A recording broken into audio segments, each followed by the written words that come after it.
আসসালামু আলাইকুম দর্শক। ৭১ প্রশ্নে জাতীয় নাগরিক কমিটি বা এনসিপি তাদের অবস্থান স্পষ্ট করার চেষ্টা করছে। পজিটিভ দিক থেকে এটি অবশ্যই ভালো দিক, দেরিতে হলেও তারা উপলব্ধি করছে। তবে সেই বিষয়টি এখনও তারা শক্তভাবে আমাদের সামনে উপস্থাপন করতে পারেনি। মানুষের মধ্যে নানান ধরনের প্রশ্ন রয়েছে, এগুলো কৌশল কিনা। জামায়াতে ইসলামী এবং জাতীয় নাগরিক কমিটির মধ্যকার দ্বন্দ্ব বিভাজন সেগুলো স্পষ্ট হয়ে উঠছে এই একই ইস্যুতে আমাদের সামনে, যখন কিনা আওয়ামী লীগকে গণহত্যা এবং মানবতা বিরোধী অপরাধের দায়ে দলের সব ধরনের কার্যক্রম সাময়িকভাবে নিষিদ্ধ করা হলো এবং বিচারিক প্রক্রিয়া শুরু করারও রোডম্যাপ ঘোষণা করা হলো সরকারের পক্ষ থেকে। ঠিক তখনই প্রশ্ন উঠেছে, সঙ্গত কারণেই মানবতা বিরোধী অপরাধের দায়ে আওয়ামী লীগের বিচার যদি হতে পারে, তাহলে কেন জামাতে ইসলামী নয়? এবং সেটি তো আরও ভয়ঙ্কর, কোথায় ৭১ আর কোথায় ২৪। খুব স্বাভাবিকভাবেই এই ইস্যুতে জাতীয় নাগরিক কমিটি তারাও জামাতকে তাদের অবস্থান স্পষ্ট করার আহ্বান জানিয়েছে।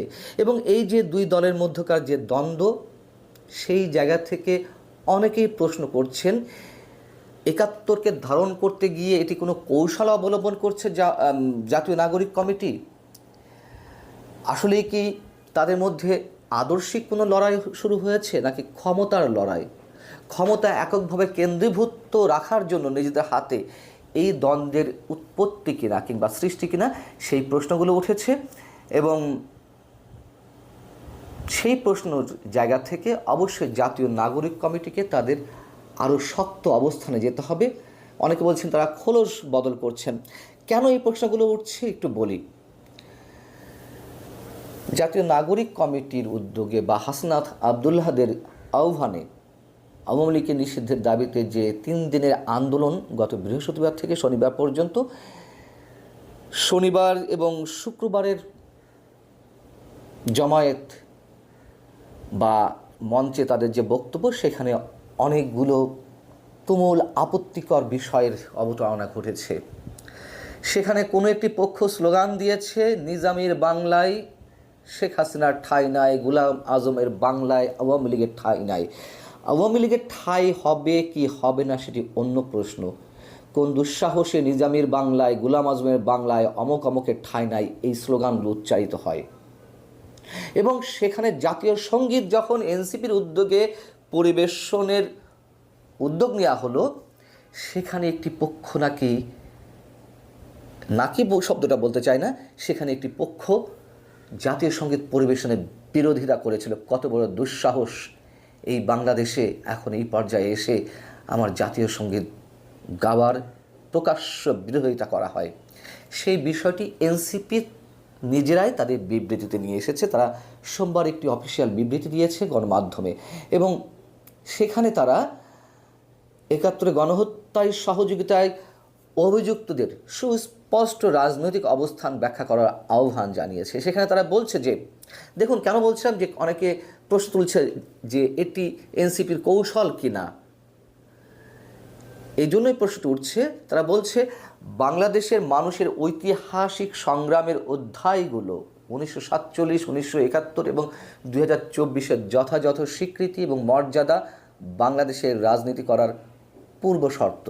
প্রথম কথা হচ্ছে, আবারও সেই ৭১-এর সঙ্গে ২৪-এর একটা সমান্তরাল তুলনা অথবা পাশাপাশি অবস্থানের একটা দ্রবিসন্ধি বলি কিংবা ধৃষ্টতা, যেটি বলি না কেন, আপনি ৭১-কে সম্মান করবেন, কেন বারবার সেখানে ২৪-কে আনতে হবে? ২৪-কে তো আমরাও অসম্মান করি না, কিন্তু যা শুরু হয়েছে সেখানে অসম্মান করতে কাউকে কাউকে বাধ্য করা হচ্ছে।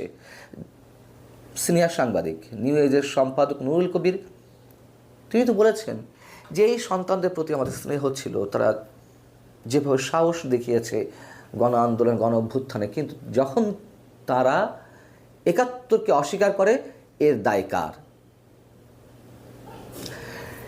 বিবৃতিতে আরও বলা হচ্ছে যে ৭১-এ যারা এই জনপদের মানুষের জনযুদ্ধের বিরুদ্ধে অবস্থান নিয়েছিল এবং যাদের বিরুদ্ধে গণহত্যায় সহযোগিতার অভিযোগ রয়েছে, আমরা চাই তারা নিজেদের সুস্পষ্ট রাজনৈতিক অবস্থান ব্যাখ্যা করে জাতীয় সমঝোতা এবং ঐক্যকে সুদৃঢ় করবেন এবং ২৪-এর অভ্যুত্থানকে, জন আকাঙ্ক্ষাকে বাস্তবায়নে সহযোগী হবেন।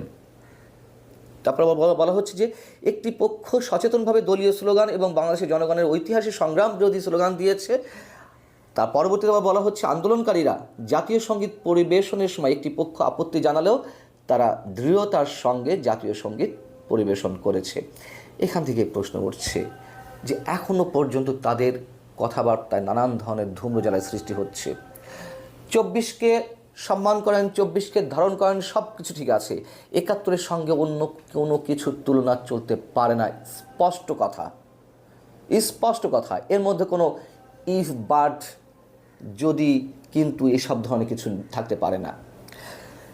এবং তারা নিজেরাই বলছে যে একটি পক্ষ জাতীয় সঙ্গীত পরিবেশনের বিরোধিতা করেছিল, তাহলে এত সহজে সেই পক্ষকে ছেড়ে দেওয়া হলো কেন? সেই পক্ষের সঙ্গে কেন এত সহজেই গলায় গলায় ভাব করে কেন একসাথে শেখ হাসিনার বিরুদ্ধে স্লোগান তোলা হয়, যেখানে আমার অস্তিত্বের বিরুদ্ধে তারা অবস্থান নেওয়ার সুযোগ পায়? এবং এই ধরনের ঘটনা আমরা এর আগেও দেখেছি। মাহফুজ আলম তিনি নিজেও নতুন করে জামাতের বিরুদ্ধে কথা বলেছেন, ইঙ্গিতপূর্ণ কথা বলেছেন, এবং মুক্তিযুদ্ধের ইস্যুতে কথা বলেছেন। বেশ ভালো কথা, আমরা এগুলো পজিটিভলি নিতে চাই। যেমন তথ্য উপদেষ্টা মাহফুজ আলম গত দুদিন আগে তার ফেসবুক স্ট্যাটাসে লিখেছেন, 71-এর প্রশ্ন মীমাংসা করতেই হবে, যুদ্ধাপরাধের সহযোগীদের ক্ষমা চাইতে হবে, বাংলাদেশে রাজনীতি করতে হলে পাকিস্তান পন্থা বাদ দিতে হবে, পাকিস্তান এদেশে গণহত্যা চালিয়েছে, পাকিস্তান অফিসিয়ালি ক্ষমা চাইলেও তদুপরি আবারও ক্ষমা চাইতে রাজি হলেও যুদ্ধাপরাধের সহযোগীরা এখনও ক্ষমা চায়নি। বিষয়টা হচ্ছে যে পাকিস্তান আনুষ্ঠানিকভাবে কি ক্ষমা চেয়েছে? চায়নি তো। এখানে বিভ্রান্তি সৃষ্টি করা হচ্ছে।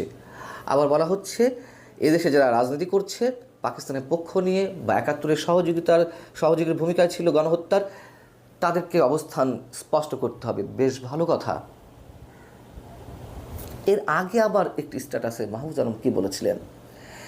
গত 13ই মার্চ মাহফুজ আলম আবার তিনি নিজেই লিখছেন তার ফেসবুকে যে জামাত যুদ্ধাপরাধের সহযোগী ছিল, কিন্তু নাহিদ ইসলাম যেভাবে বলেছেন এই অভ্যুত্থানের মাধ্যমে, অর্থাৎ 24-এর গণ অভ্যুত্থানের মাধ্যমে তারা কাফফারা দিয়েছেন, মানে তাদের যত পাপ তাপ ছিল সব কাটা গেছে। আমিও বলেছি জামাতে যারা বাংলাদেশপন্থী তারা এদেশে রাজনীতি করার অধিকার রাখেন। জামাতের নতুন প্রজন্মের অল্প কিছু ব্যতিক্রম বাদে কেউ পাকিস্তানপন্থী নন। তাহলে কি আমরা কি ধরে নেব? তথ্য উপদেষ্টা মাহফুজ আলমের বক্তব্যটি আমরা পজিটিভলি নিতে চাই, নিতে পারলে খুশি হতাম। কিন্তু এই যে মার্চ থেকে মে 2 মাসের ব্যবধান, তার মধ্যে তিনি কথা বলছেন আগের থেকে একটু সুসংহত পর্যায়ে থেকে, কিন্তু তারপরেও বিভ্রান্তি রেখে দিচ্ছেন। কেন? কি কারণে? এগুলো কি খোলস বদলের কোনো কৌশল? এগুলো বলে আবার পুরনো খোলসে চলে যাবেন? এবং হাসনাত আবদুল্লাহ বা সার্জিস আলমরা তারা নিয়মিত জামাতের অনুষ্ঠানে গিয়ে জামাতের বন্দনা করছেন। আবার জামাতে ইসলামী মাহফুজের পদত্যাগ দাবি করেছে, বা জামাত ইসলামী কোনো পর্যায় থেকে কোনো নেতা তাকে একেবারে ধুয়ে দেওয়া হচ্ছে, যদি মাহফুজ আলম কথা উইথড্র না করে তাহলে তাদের সমর্থন মাহফুজ আলমের উপর থেকে তারা তুলে নেবে। নানান ধরনের আক্রমণের শিকার হচ্ছেন। আবারও বলি, তারা নিশ্চিতভাবে উপলব্ধি করেছেন এই দেশে মুক্তিযুদ্ধের চেতনার বাইরে গিয়ে এদেশে 71-কে ছোট করে কিংবা অস্বীকার করে কোনো রাজনীতি চলতে পারে না। এদেশের 95% মানুষ, হাতে গোনা 2-4-5% মানুষ এগুলো বাদে আর সবাই মুক্তিযুদ্ধের আদর্শকে দিন শেষে যে আদর্শেরই বিশ্বাসী হোক না কেন রাজনৈতিকভাবে, সবাই মুক্তিযুদ্ধের চেতনাকে লালন করে। মুক্তিযুদ্ধকে যারা অস্বীকার করবেন তাদেরকে একেবারে ছুঁড়ে ফেলা হবে, এ কথা হয়তো তারা বুঝতে পেরেছেন। এই কারণেই মুক্তিযুদ্ধের পক্ষে এখন জয়গান গাওয়ার চেষ্টা করা হচ্ছে ইনিয়ে বিনিয়ে। আমরা ইনিয়ে বিনিয়ে কোনো কথা শুনতে চাই না।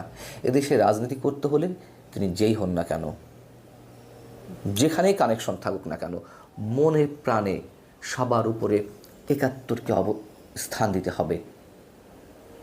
এত সহজ না। আমি যত বড়ই ব্যক্তিগতভাবে যত বড় মাপের মানুষ হই না কেন, মানুষের সামনে আমার অবস্থান যত সুউচ্চেই উঠে যাক না কেন, আমি নিজের জন্ম পরিচয়কে অস্বীকার করে নিজেকে অনেক বড় জায়গায় তুলে ধরব, সেটি তার হয় না। এটা হয় না, এটি নিয়তি হতে দেয় না, বাস্তবতা হতে দেয় না, ইতিহাস সাক্ষী দেয় না।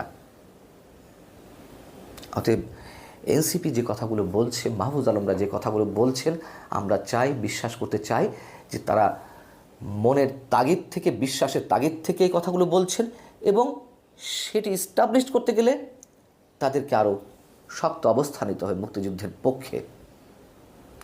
আল্লাহ হাফেজ, ভালো থাকুন সবাই।